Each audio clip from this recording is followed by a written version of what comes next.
Hey, Joe. Yes. I got a need. Yes. I got a need for speed. I'm Lee. I'm Joe. And we are the Rewinders. And we just got watching Top Gun. And you heard somebody else in that. Our first guest this time. Hi. We have Natalie here. Hello, Natalie. Hello, Natalie. Hello. Welcome to we're kicking off 2017 with Top Gun. Mm-hmm. This is one of my favorite childhood memories. And that's why she's here. So usually we start off for Natalie and maybe new listeners that we talk about movies we saw as kids, watch them again and see if they hold up. And I don't know what you guys, but I like some of this movie. I like about 2/3 of this movie. I like a third of them. Joe? I'm not going to watch this movie again. It was that bad for you? I'm not going to watch this movie again. We got lots of different levels of Oh of love for this movie. But okay, well, let's go back. Did you like this movie as a kid, though? Yes and no.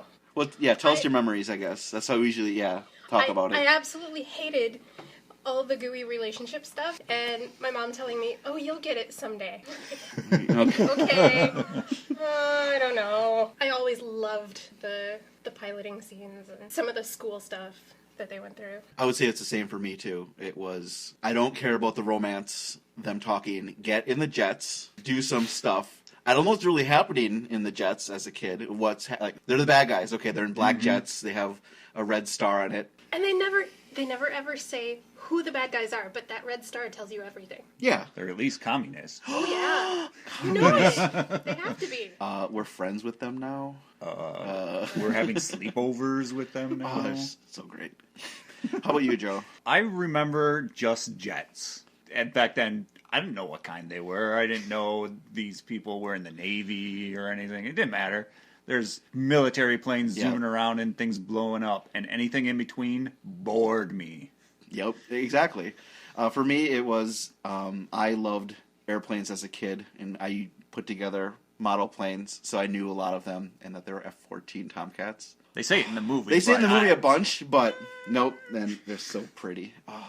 So, Natalie, do you want to start with the plot synopsis? Give you the heavy lifting, or should one of us take care of that? Oh, I'll let you guys do that. Okay. All right, so the start of the movie is way too good for the rest of the movie, in my opinion, in the fact that you're watching this aircraft carrier function and all this inspirational music. It starts off great, and it's shot amazingly from Tony Scott. It is downright pretty. Yeah, gorgeous movie. And you're right, it starts off really well.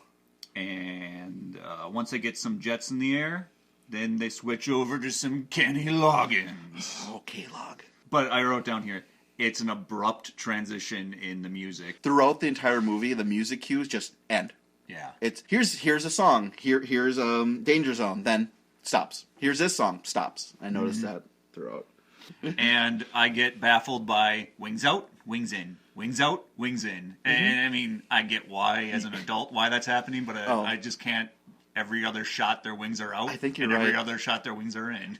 As a kid, I always thought of Transformers, and not knowing as a kid why they would do that. That's the absolute strength of the movie is everything is real. Yeah. Using real jets, real aircraft carriers, real personnel. Real cameras on the jets. Real everything. Getting side footage from outside the cockpit. All that stuff. Really, really Seeing good. all the things that you wouldn't see otherwise. Yep. Exactly. It's like a little behind the scenes of it, even though then it gets a little crazy and not realistic, but we'll get into that. So somewhere over, I'm assuming, international waters in the Indian Ocean. Present day, quote Present day. 1986, present day. They run into some MiGs for no apparent reason. They're just out there. I think they're just pushing the boundaries, whoever these communists are. If they're North Korean or Russian, they never say. The planes were actually, there is no such thing as MiG-28s. They were F-5s painted black. So there are planes. We've been lied to. We've been lied to again. Movies lied to us. A lot of them actually kept their paint job afterward, and they used them in the Top Gun school as the bad guys chasing you. That's neat. Yeah. I like that. The bad guys get a lock on the pilot Cougar, and he has bad reactions to it and needs to be talked down. But before we go that far, to chase away the MiGs, Maverick does a I'm sitting on top of you maneuver upside down, which apparently later in the movie they say it's going at 4 Gs in a downward dive. Even though it's not flying horizontal. Horizontal, yeah, and he was a meter away, and then the effect now seeing it does not work. You can tell it shifts down, that they were actually not doing that. It's impossible to do that. I'm sure with real planes it would crash into each other. And not only that, but the Polaroid would look terrible because of the flash. Oh yeah, that reflection. So Goose is lying to you, saying he's got a great shot and he should be a photographer. But they were working on their international relations. Yeah, the Brad Pitt, the middle finger. It wasn't as good as the Brad Pitt middle finger, but it was still a pretty decent middle finger. It was pretty good. Solid. It was pretty good, Anthony Edwards. Then we realized Cougar's all... yeah, he got shaken. He's sweating. He's not. He realized, and he looks at the picture of his family, and that he almost died. That the MiGs got missile lock on him, and he could have died there. And now they're running out of fuel. So when I was little, I honestly thought that he was actually sick. That's why he was all sweaty. But it still got through to me that he really missed his family, because obviously they kept showing the picture of his wife and child. Well, everyone is sweaty in this movie. It's hot all the time. They go back to the commander of the USS Enterprise aircraft carrier, and he's smoking a cigar, and that's what I miss from the '80s movies. And it just looks great. The smoking and the dim lighting. Looks great on film. Yeah, and it's terrible in person. Oh yeah, it just stink in that control room. When you watch Cougar come in, it just takes me back to playing the Nintendo game of that, because I'm like, wow, that looks exactly like every time I've played that game. And that's why I mentioned the low fuel. It's the same thing. You got low fuel, and then this alarm is going off. I have to land on the aircraft carrier, and it's the worst thing ever, because you can never do it. Except in the game, you always go short. It's like... No, I've gone over. But it's, right into the ocean. You were an overachiever. We skip to Cougar hands in his wings, because he's like, I'm done. I'm out of here, because that's how the military works. Yeah, he just had to hand in his wings, and he's done. Yeah, he's going to go and be a family man now. Yep. What? Anyway. So number 1 is out. Yep. Yeah, number 1 is out. Number 2, Maverick is in. And then you find out, okay, so they have to send someone to the Top Gun school. But then it just cuts to San Diego, California, at the Top Gun Academy. So, yeah, but okay, did anybody else notice the crazy weird posture that they had when they're standing there at attention? Yes. It looked like it hurt, especially Tom Cruise was trying so hard. Yeah, I've seen that a lot, so it's not too weird. But that's kind of like a suck up kind of standing at attention, that you're overdoing it. So he was really overdoing it, and you see that throughout when Maverick's getting yelled at. Tom Cruise is standing strangely, but and it makes sense for his character, because his character's got that deep ingrained pride that his father was one of the best pilots in the Navy, and he's wants to be one of the best pilots in the Navy. So it kind of plays into that aspect of it. So this Navy Academy is in Miramar, California. Yes. And I watched this whole movie going, why in the hell is there a naval base in Myanmar? You thought it was in India? Yeah, I was like, this doesn't make any sense. Good job, Joe. They've been in turmoil for how long? That's there amazing. There can't be a naval base there. Oh, that's why we do this. So Joe learns things. And I looked it up afterwards. I'm like, well, that makes way more sense. Yeah. I didn't even say showing. It said California when it came. It might have, and I might have missed it. And then when it plays Danger Zone again, as Tom Cruise on his motorcycle, and he's getting to the Air Force Base right away. So it's been about 4 minutes in off the top. They play Danger Zone. 15 minutes now. Again, Danger Zone. Getting your money's worth. The purpose of Top Gun is that they're going to show Navy pilots how to dogfight again, because it's a lost art. So they have the top 1%. Tom Cruise is looking around at everybody, and I don't know, he looks unsure of himself. To me, Tom Cruise's performance as Maverick, because he's supposed to be the cocky, sure of himself guy, I was just noticing in his performance this time that I think he's trying to be cocky. He's not actually that way. It really was the first role that he ever did that was a bigger than life kind of role. Oh, okay, so maybe Tom Cruise himself was unsure. Right. Okay. This was really the first movie. Yeah. The first movie where he played somebody that was incredibly cocksure and ready to just throw everything 110% into the fight at all times. And I didn't get that. Val Kilmer just has way more assertiveness in this scene. And he's sitting there spinning that pen, and all I could think of was him in Real Genius doing the same thing with a coin. I'm like, does he do this in all of his movies? I've got to watch for that now. Yeah, maybe.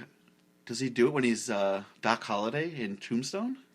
No, he spins his He's just spinning his tin cup around. Okay. That's it. That's his... It's his thing, though. Yep.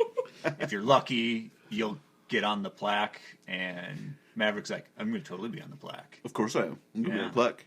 And then he's like, I like that. And then everyone's like, oh, I should have thought of doing that. I should have sucked up to the teacher right away. And then, of course, the famous line, there's no points for second place. Which is absolutely true. There isn't. I looked. I believe it was on a No Fear shirt in the 90s. It probably was. And they all look so young. Yeah. Oh my god, I just remember watching this as a kid thinking, oh, they're all so old. And now I'm looking at it going, they look like they're barely in their 20s. Well, the real pilots don't actually look like any of these guys. You see behind the scenes stuff, or just, the pilots look like normal guys, look like dads, really. And actually, the real Viper that was the consultant for the film was Kelly McGillis's date that she's meeting at the bar. Okay. Here in Oh, okay. Yeah. Oh, that he got a little cameo in there. Okay, I was wondering about who that guy was. They just have a little banter back and forth between the other students, really, the other pilots, and then they go out drinking right away, right? Yep. Sounds right. Sure, go out drinking right away in their Immediately. whites. The pickup line, that was so bad. I did like that it sounded like crap for the most part. Oh, it was good. Because nowadays you don't have... You have, like, perfect-sounding singers whenever anyone sings in movies these days. That's true. I'm like, thank you for at least showing that they suck at singing about as much as I do. She's lost that love and feeling. And then they sing the song, and then everyone joins in. It must be part of the Navy that they have through boot camp and whatever, that they are taught how to sing "You Lost That Love and Feeling." And sort of. And they all sing it poorly, which, and it's so but cheesy. It's amazing. You liked it? Would it work on you? Yeah, I guess that's the question. Would it work on you in this situation? As a pickup line? Probably. Because it's showing that he's confident and daring and that he doesn't care about being embarrassed? That, and it's original. Okay. Not anymore. Well, now it's ruined, and now... How many people have you seen do that? I suppose. Yeah. Okay. For me, it was just embarrassing because I find Tom Cruise creepy. And I see Anthony Edwards, Goose, as absolutely charming and charismatic and great in this movie. Now as an adult. I always liked Goose better. That's because you're sensible. Yeah. But then apparently it works. And then she goes to the bathroom, and Tom Cruise being creepy. He's like, I'm all over this. Yeah. A little too aggressive, follows her into the ladies' bathroom. But he did look around before he went into the bathroom. Again, it's Tom Cruise being creepy. She's like, oh, so we're just going to do it right here on the floor? He's like, no, I'm going to be creepy and say, let's do it on the counter. And stress test the counter here. Yeah, and it does not come off as charming at all. No. I think another actor might, but I think now we're talking about it out loud, it's a confidence that he's lacking in the role. And like if it was Val Kilmer was in that role, you could see him being a little more charming about it in a way. More suave. Suave is the word that Tom Cruise is lacking. He looks cute and he has that smile that you mentioned. It seems to be his personal confidence trying to shove through the role. He wants to be the top, and he is going to do whatever he can to get there. And damn it all, if he isn't going to be creepy in the process. And she brushes it off, and then she walks past Goose and says a line of, "Oh yeah, your friend was really great." Implying that they had sex because she's joking. Yes, she knows the situation. Yeah. And then that's really it, right? Then it cuts to them back at school. Michael Ironside's character. His name was Jester. He's introducing this new person that they're going to be learning from. Who is it? Please, I wonder who this is. Oh, lady in heels walking by. It's not. Charlie. Oh my goodness! Who would have guessed? Yeah, so she's an advisor. And so she couldn't actually be an officer because when they were shooting this, the Navy said, no, they can't have fraternization between officers. So they said, no, her character has to be an advisor to the military. It's like, okay, so she knows all about dogfights and airplanes and things. She's a smart She actually was based on a real person, though. This lady, I can't remember her name right now. She actually rose to one of the highest positions a woman has ever risen to in the Department of Defense. Wow. Yeah. I did not know. Was she an astrophysicist? That I don't know. I'm so confused why she's an astrophysicist. Right! And it's only said in that scene and never talked about ever again, and there's no way to prove it or disprove it because... Yeah, you're right. Okay. It's just a big word, a big scientific word. And it makes her sound really, really smart. She's really smart. But you could have just been a physicist and Yeah. been able to do all the same stuff that she's explaining. But astro sounds higher tech. She'll tell you how to escape Earth's orbit and get to Mars in your F-14. What? So she's talking about how do they get in a conversation about the MiGs? That they can't do something. That they can't do, and Maverick speaks up and says, your information is wrong. Then he explains, what happened, and it's classified, and then he says, I can't tell you. If I told you, I'd have to kill you. Tom Cruise is creepy and is going to... He's a serial killer. He's going to murder her. There's just evidence. He's saying it in front of all these people. Like, and they laugh about it. And they laugh about it, and he's like, I'm not kidding. I'm Tom Cruise. Creepy. But now she's interested because, he actually has information about these MiG-28s that I don't know about. She shoves off her old boyfriend because she used him for all he's worth, and now she's got to get some more information. And then they go up in the planes. And then, finally, we're back in the planes. This is good again. And I love that little swirl that you see behind the jet. Mm-hmm. Oh, this is the go underneath the altitude that you're supposed to stay above. He's fighting... Flying below the deck. Yep. He's flying against Jester, and Jester gets him with a missile lock, but then he breaks the rules and goes too low, and then gets the jump on Jester. So, they're feeling great. Goose and Maverick are feeling amazing. They ask, can we buzz the tower? And say, of course, no. Well, Maverick's going to do it no matter what. He does it anyway. Yep, and it's great. And, of course, that's the first coffee spill. And then, of course, the second one comes up pretty quick after that. Yeah, so then they get into the office, and so... More yelling officers. Tom Skerritt is yelling at them. Well, at first... No. It's the guy that spilled the coffee that is yelling. He's yelling, and he wants some butts. He wants some butts, and that's another thing in the movie. There is so much talk of butts. I'm gonna bust your butt. I want butts. And they're like, get out of that flight. Get your butt out of those flight suits. They get yelled at. Okay, whatever. Viper and Jester. They say, well, he's still really good.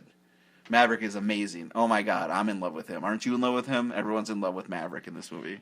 And that's one of the first scenes where you see one of the Top Gun hats.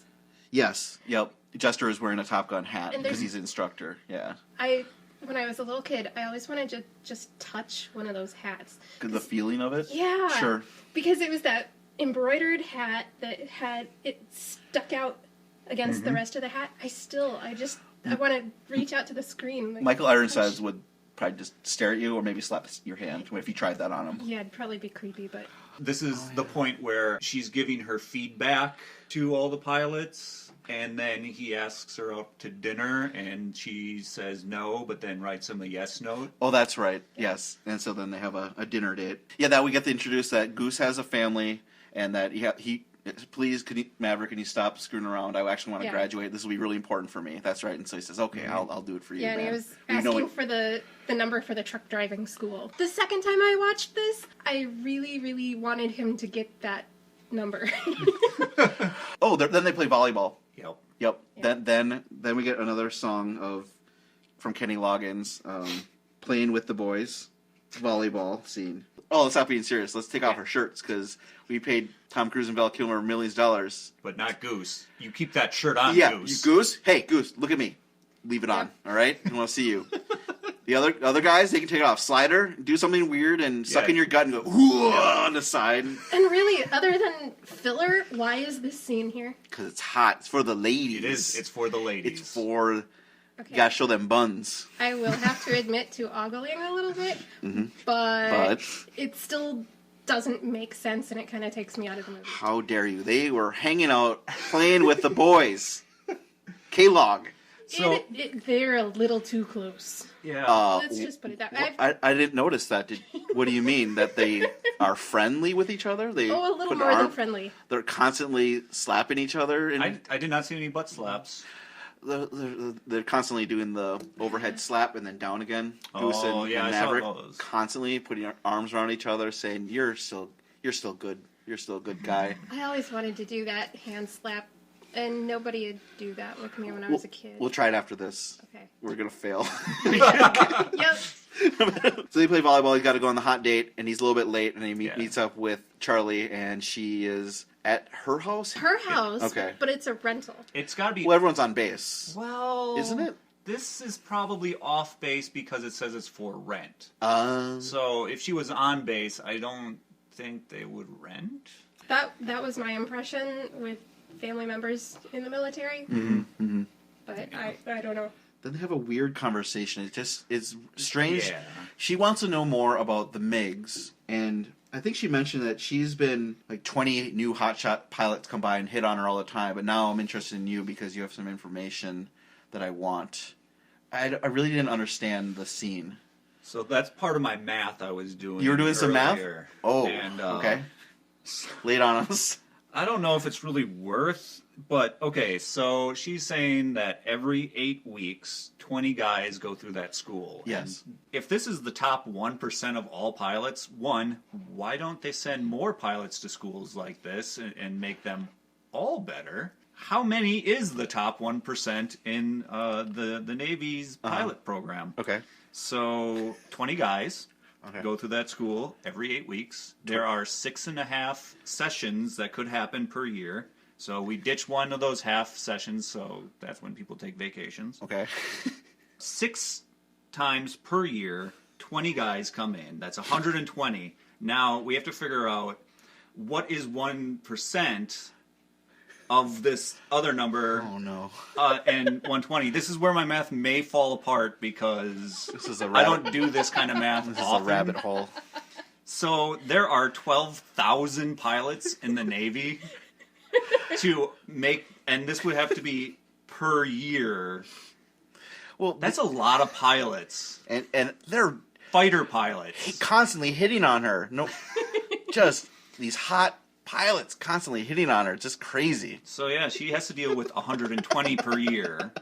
And of course, creepy Tom Cruise, who keeps getting resistance from one of the first strong female characters I was ever introduced to. He says, "You always get what you want," which it's like, I'm trying to wear you down. What do I have to do to wear you down? That's exactly what's happening. And I hated that. But It's creepy and uncomfortable. I was so happy to see that the fact that she was still a strong, intelligent character stood up. In fact, the head of Paramount at the time, who was a woman, she would not authorize the film until that character was made a more intelligent character. Good. Yeah, needed to be.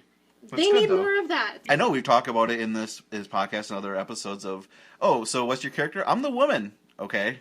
Yeah, no characterization, nothing. Anyway, so they start a little more of the getting to know you process, and they talk about his dad and... No, first, though, we have to hear Take My Breath Away for the first time. And then it stops abruptly. And then it plays 3 more times throughout the movie. Because that's their love theme. Is you hear, Take my breath away. Boom, boom. Boom, boom. It's an Oscar-winning song. They knew what they were doing. It bothered me now seeing it that they played it so Yeah. abruptly. It just didn't work very well. But you're right. Then they talk about the backstory about Tom Cruise's parents and that they loved the song Sitting on the Dock of the Bay. My biggest note I wrote. Which maybe instantly made me think of Joe because he loves that Yep. song. That's probably why I don't remember the scene very well, because I was like, ah! Sitting on the dock of the bay, watching the tides roll away. Sitting on the dock of the bay, wasting time.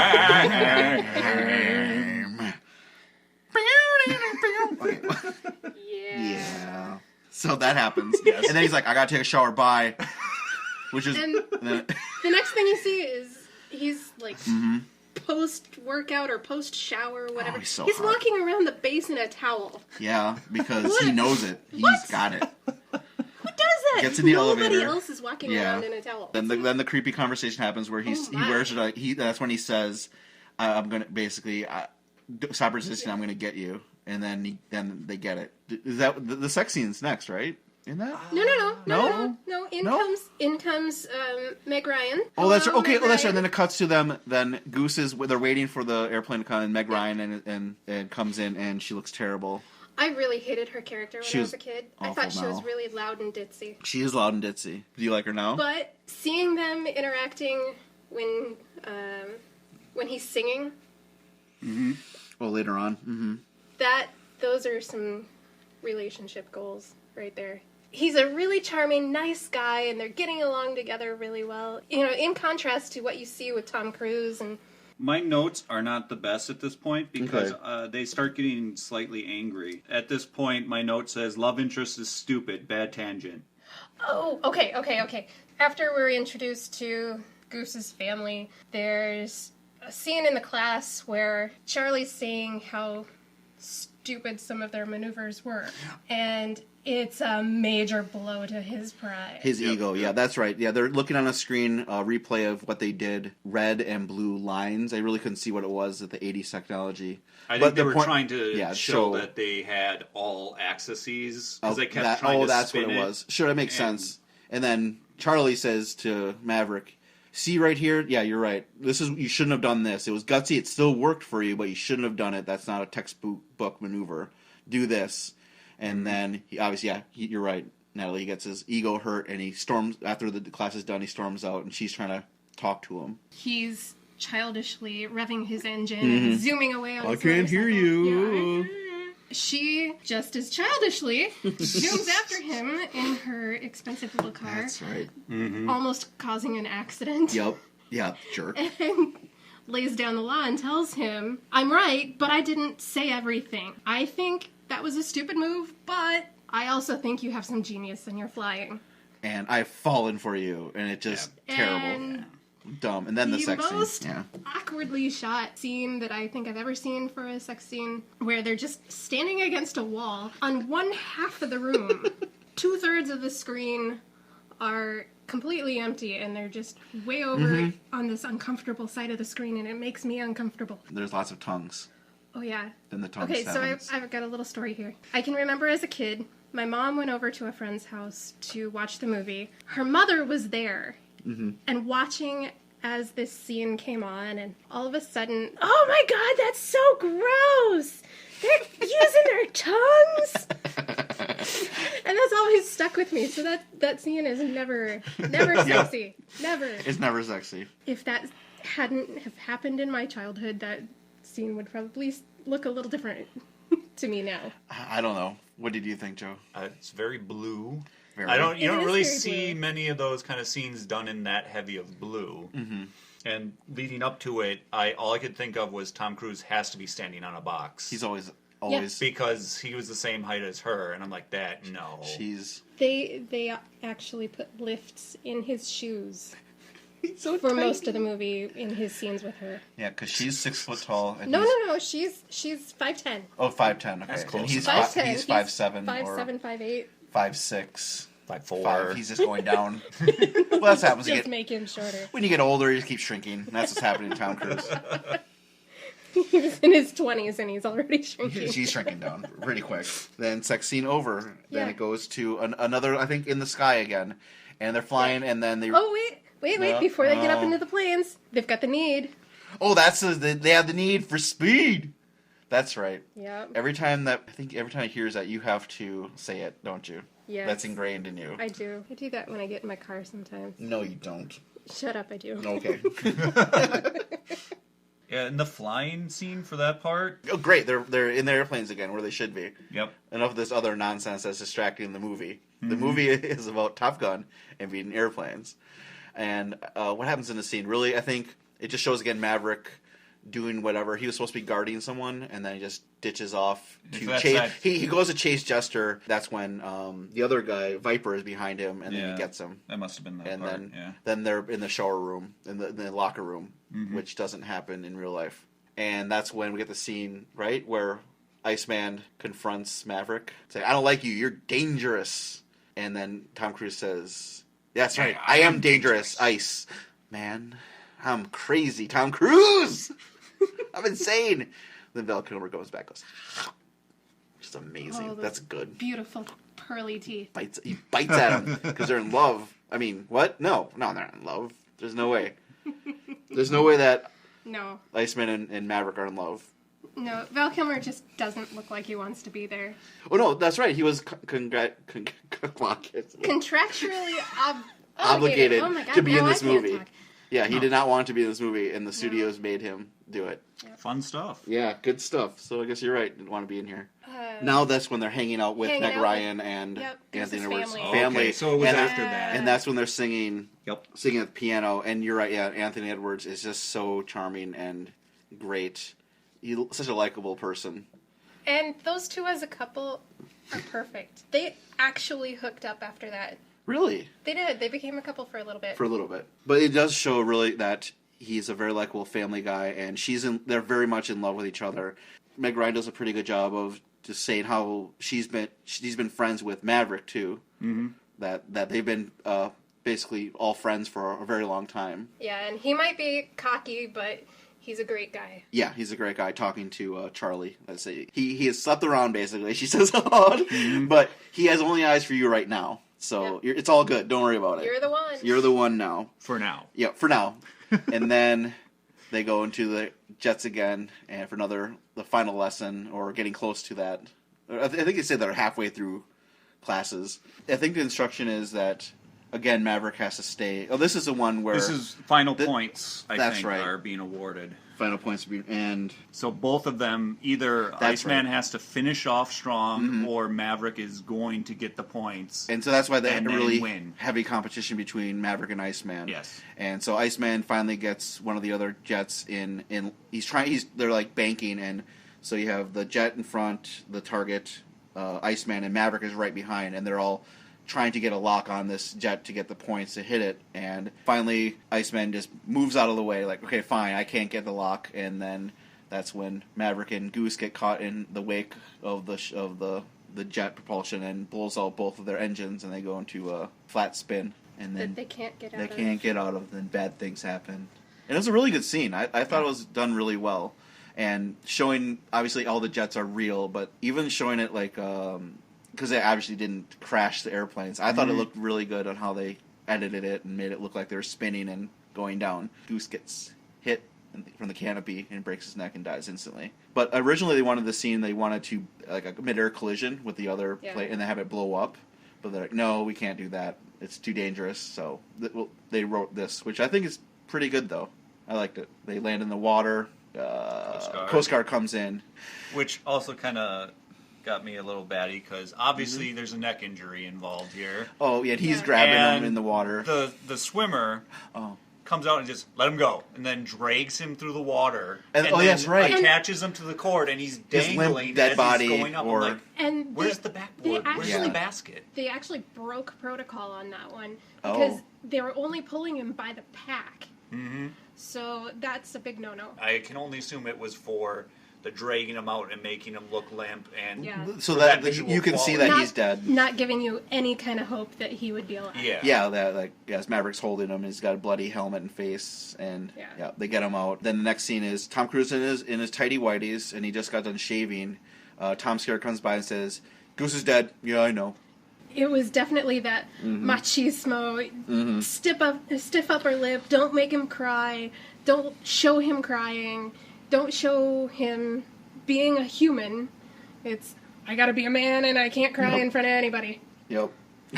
You just lost your best friend. Say, it's not your fault. They go before the military tribunal, I don't know, court, and say that it was an accident. Don't worry about it. But now the big part is they go back in the airplane. They say, get him up in the air right away. We got to get him flying, his confidence back, and it's busted. He doesn't want to do anything anymore. Yeah. Charlie tries talking to him, like, no, you have to keep on going. Goose wants you to. Nope. Basically he's saying, I don't know you. You didn't learn anything while you were here, so why don't you just go? If you're going to be a child, just leave. Then do we do the graduation? Nope. No, then he goes to Tom Skerritt's house. Oh, and then, see, I checked out at this point because again, they're talking about nothing. Like, he doesn't have, he's going to get his confidence back. It's going to be great. Yeah, because otherwise the rest of the movie suck. It's just, okay, they go to Tom Skerritt's, He gets the little pep talk from Tom Skerritt and learns what really happened with his dad. So now we get to graduation. Now we get to graduation. Iceman, Falcone looks great in his uniform. They all look great in those uniforms. True. It's hard not to look good in those uniforms, I guess. Yeah. Iceman got the top awards, the Top Gun, and they're just talking, being friendly, and all of a sudden, bam! You've got your new assignment. Here's a new assignment. We have to we don't know what else to do with this movie, so you actually have to do something. There's a crisis in this area, and you gotta go check it out. So back to the Indian Ocean. So Hollywood, Wolfman, get going. Yeah. Maverick, you have to go. You don't have anybody, but we'll team you up with Merlin. We'll team you up with Tim Robbins. You can be in the back and he can yell at you. That was Tim Robbins. That was Tim Robbins. Yeah. Merlin. I saw his name on the list. I was like, Tim Robbins is in this? Yeah, and then you never really see his face. You don't see his face too much. And when they get out of the plane after. Yeah, when they're all happy. But there's a guy called Sundown, and he plays Theo in Die Hard. He plays the guy with the glasses. Theo! Yep, he was a token black guy in the movie. They go up and they're... So they go back to the Enterprise. We got some MiGs coming in. Go check them out. They're invading our airspace, and then awesome action happens. Hollywood and Wolfman, and then Iceman. Slider. There's at least 5 MiGs. And Maverick is going to be coming in to protect them. If they need him. If they need him, that's right, just in case, because they know Maverick is weak.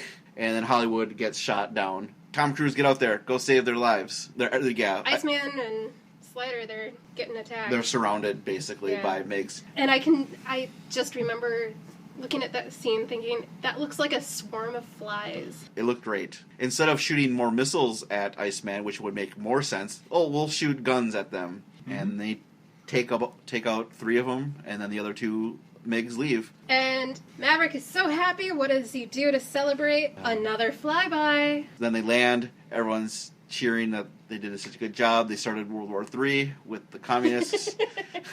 Hollywood and Wolfman. I'm getting there. They're alive! Oh my god, yay. Mm-hmm. And then a little circle clears, and there's Iceman. Yeah. Oh, man. They're going to totally do it later. I mean... He comes up and you think he's have a drink together, not have sex. That's not what's happening in this movie. So anyway, he comes up to Maverick and says, "You're still dangerous, but you can be my wingman anytime." No, Maverick says, "You're going to be my wingman." And then he gives they laugh. Hug it out. They hug it out, but Tom Cruise is like, "No, in his head, no, seriously. You're my wingman. This is nonsense. I am Tom Cruise. I am creepy." And it wraps up pretty quickly, and they go back and... He's in the locker room. Again. Locker room scenes. But this time, the principal from Back to the Future. Strickland, okay. Yeah. He gets naked and says, "Tom Cruise, I was wrong about you." He comes up to him and says... Gives him a slow shoulder massage. "Congratulations, you're on the front page of every English-speaking newspaper in the world." As he says, the other side is not claiming... That's right. And this is the line that shows that World War III isn't going to happen because of that. So you've got your choice of assignment, and what does Tom Cruise say? "I want to be a Top Gun instructor and wear that hat that Natalie wants to touch." And he lived up to his call sign. He's a maverick. Exactly. He's not going to change. No. And I mean, he goes through school. They let him out. Okay, you're not that bad. Mm-hmm. And then you have one successful mission. The world is your oyster. Woo, you can do anything. Anything you want. Well, I want to train people. Well, hold on. You're not at that point yet. Remember all the bad things that happened? You're 24. You still haven't done anything. You need to do a few more missions before you get... Congratulations for winning one. Yeah, but nope. Then the movie ends at a bar, and he's there on base. He's back in Myanmar, some little diner. United States. Charlie plays a song that. What was this? You've lost that one feeling. Yeah, and it's much better because it's the actual recording. Yes. And then, and they're definitely going to get together and hang out. She asks him the question that she asked him originally in the bar: is how this song has worked for him as a pickup. Oh, that's right. In the past. all comes around. Wow, that's really good writing. Yeah. I made it very evident. Loved just the jets. The love scene, even some of the talking, just bored me to no end. I thought it just was boring writing. Didn't really care. But once we were there fighting and just flying around, it looked amazing because it was real, and that was what really still stuck to me now as an adult. I agree totally. The dogfighting, all of the scenes where they're in the jets flying around, just gorgeous. I went back and I watched the original trailer for this to see how it was pitched to people. It looked mostly like dogfighting, mostly like pilot school. So I was like, okay, so that's what it was pitched as. Yeah. Why is it less than half of the movie that's designated to dogfighting and pilot school? We know men really like this dogfighting stuff. And we know women like romance stuff. It'll be great because women will want to see it, men will want to see it. It'll be awesome. And it worked. It worked. It was a huge blockbuster, and it was the highest grossing movie of the year. The Navy had their highest enrollment rates in I bet. I think it's forever. a 500% increase in recruitment. They even had, outside of movie theaters, after the movie was done, they would have a little stand where you could sign up to the Navy right away. Recruitment. You'll tables. never be a fighter pilot. Never be a fighter pilot. But you can join up. Yep. My opinion has not changed from a kid to an adult. So what did you think, Joe? I wanted a dogfighting. I wanted jets. For what little I got, it was not a good enough return. That's the middle of this movie started letting my mind wander into hotshots. Because you weren't paying attention because they weren't in the jets. Exactly. So Natalie, what do you think? Of course, I loved all of the fight scenes, the aircraft carriers and getting ready to take off and after landing and all of that kind of stuff. I did like some of the classroom scenes, but the whole relationship thing, still can't. I can't. Yes. It's because he was handsome and had that smile. That's the only reason why she caved, really. Like, fine, I'll sleep with him. It just didn't work. He has a great smile with the tooth in the middle, but... Yep, tooth in the middle. Just those weird, soulless eyes. But I will have to say, this movie was a phenomenon. I can remember one of my friends, her parents paid some extraordinary amount of money to get the VHS before it was truly released. It was weird watching it without the Pepsi commercial that was on the DVD or the VHS. They had a fighter pilot Pepsi commercial before the movie on the VHS. So and you just had to fast forward through that every time. Yeah.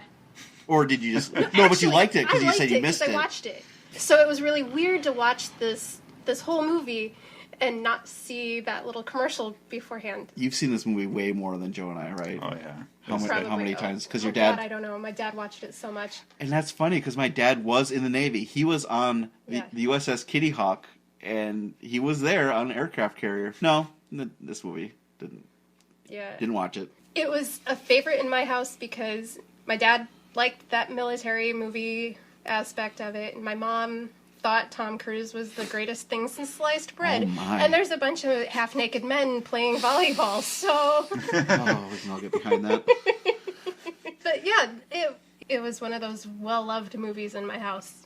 This is the movie my parents used to try out new TVs or video equipment each time they bought it. Isn't that the first thing your dad bought when they got the 3D TV? The first movie he got was Top Gun? Yeah. Every time they got something new, a DVD player, Blu-ray player, Top Gun was always the first thing they bought. It's got good audio qualities. Yeah, I don't know think so. How visually it would do tests for your TV. Now, I don't know, unless they remastered it. They probably the 25th anniversary. I saw there was an HD 25th anniversary version. Yeah, we watched the HD version, but I don't know if it was the remastered because it didn't look that good. But that would be a reason to watch it to see the dogfights in HD. But I think that's it. Yeah, that's it. Top Gun. But if you want to get at us, you can email us at therewinderspodcast@gmail.com or talk at us on Facebook. We're also on SoundCloud and iTunes, so you can download us there. All right, I'm dying, but hey, Joe. Yeah? Hey, Joe. What? Joe? Oh, no. What? Joe? What? Change your zone!